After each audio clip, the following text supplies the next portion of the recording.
One of my favourite Wainwright memories is making it to the top of the tallest mountain in England, the imposing Scawfell Pike. We arrived at the summit at dusk, which is not the time that you actually want to arrive at a giant summit. But the beautiful sunset and the incredible views more than made up for the terrifying hike down the mountain in the dark. We were all very grateful for a pint that night. We might have even had more than one.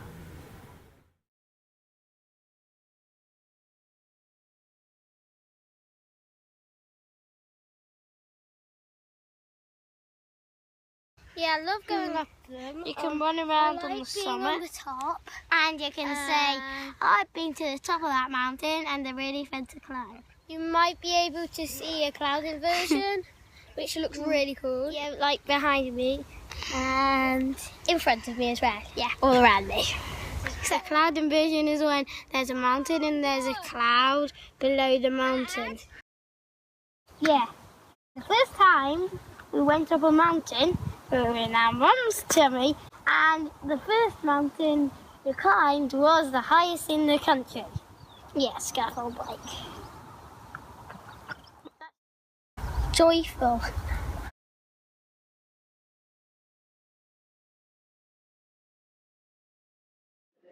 Well, my iconic Wainwright moment is, I suppose, the day I first met him. My great friend Richard Alison had been trying to persuade Wainwright for a couple of years to make a series for the BBC, and Wainwright had said no to all the suggested walking companions, didn't want anything to do with these broadcasting people. And so Richard eventually said, no, there's nobody famous. The person I'd like to do the walk with you is a young fell farmer from Wasdale called Eric Robson. Now, I have kept sheep, but fell farmer I will never be. So I was summoned to see if I passed muster to a lunch at the Greasy Spoon in Kendal, where Julie Turner, Richard Else and Betty Wainwright and myself chatted away over lunch. And Wainwright didn't say a word. And then towards the end of lunch, out of the corner of my eye, I happened to see a slice of boiled ham making a bid for freedom from my plate. And Betty said, I think he's going to put it in his pocket and take it home for his cat, Totty. I'd been accepted, apparently. And the rest, as they say, is broadcasting history.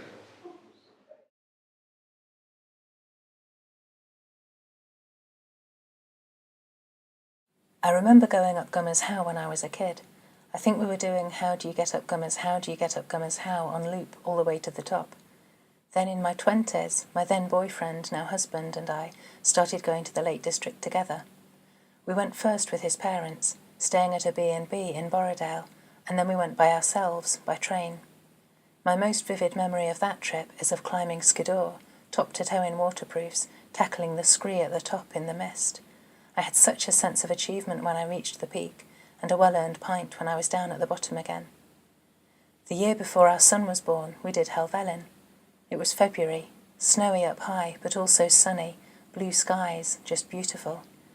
I have many happy memories of being up in the mountains, but making my way along Striding Edge stands out as heavenly, the closest I'm likely to get to tightrope walking from one summit to another, with the endlessly magnificent Lake District spread out all around me.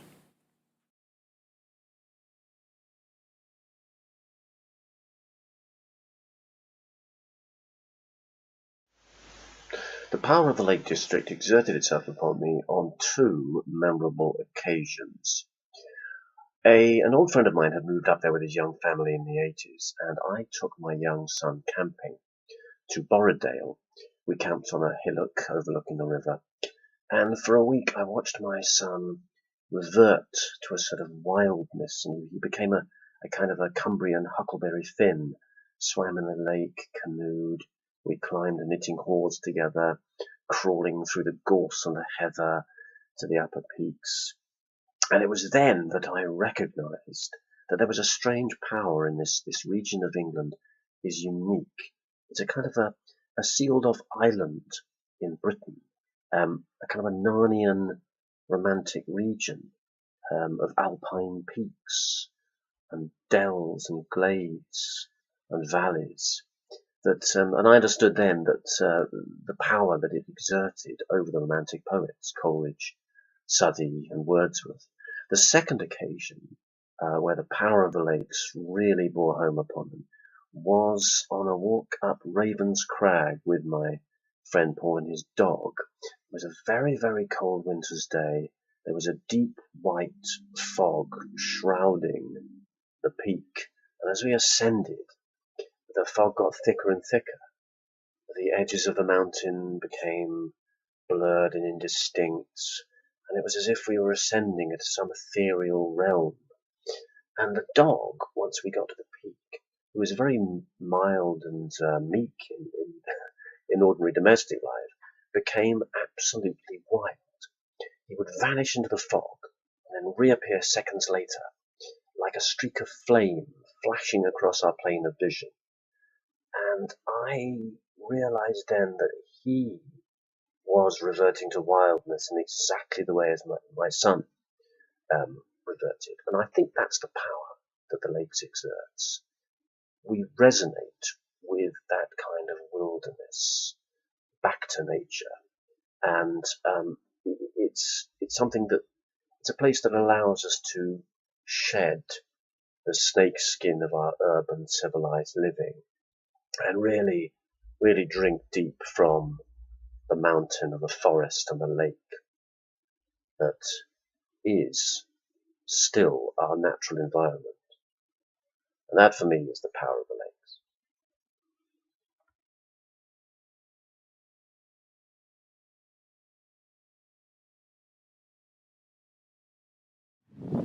I think my most precious Wainwright moment was in winter, coming over the top of High Street from Ullswater. Every house that I was looking at had been there for more than 400 years, and the place names in that landscape, Viking, Anglo-Saxon, Celtic, reflected such an ancient connection to our past.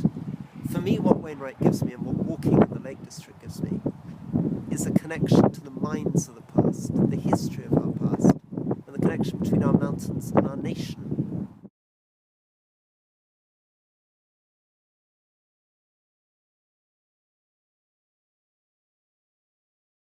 But, you know, I really love Cordale Moor and Mardale Ill Bell. Now, both of those fells are usually picked off by Wainwright baggers, but if you spend time going up Cordale Moor from its broad southern flank, you'll find lots of interesting ridges, different walks, very secluded, absolutely beautiful.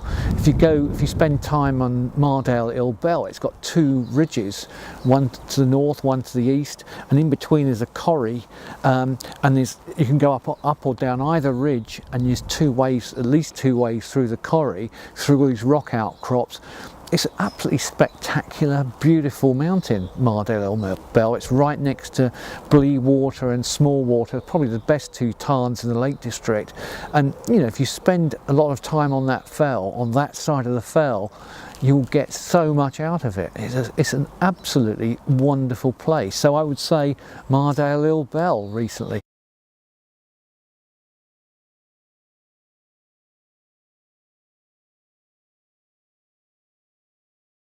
My name is Tony Lywood. My Wainwright Moments was on Skiddaw. I was walking up with my 9-year-old daughter and we'd passed Low Man.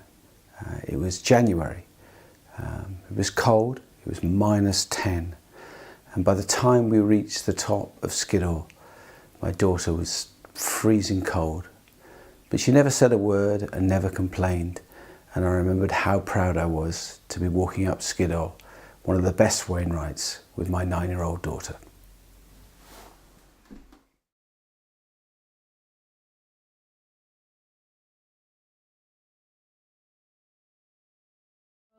Beautiful day, and the whole thing was a revelation to me. I'd been brought up amongst mill chimneys and factories and dirty canals and so on. It was a wonderful experience. I think probably my life changed on Horsehead on that day, because my ambition thereafter was to come here and throw some roots down and stay. This was the view that attracted me. This seemed to me heaven.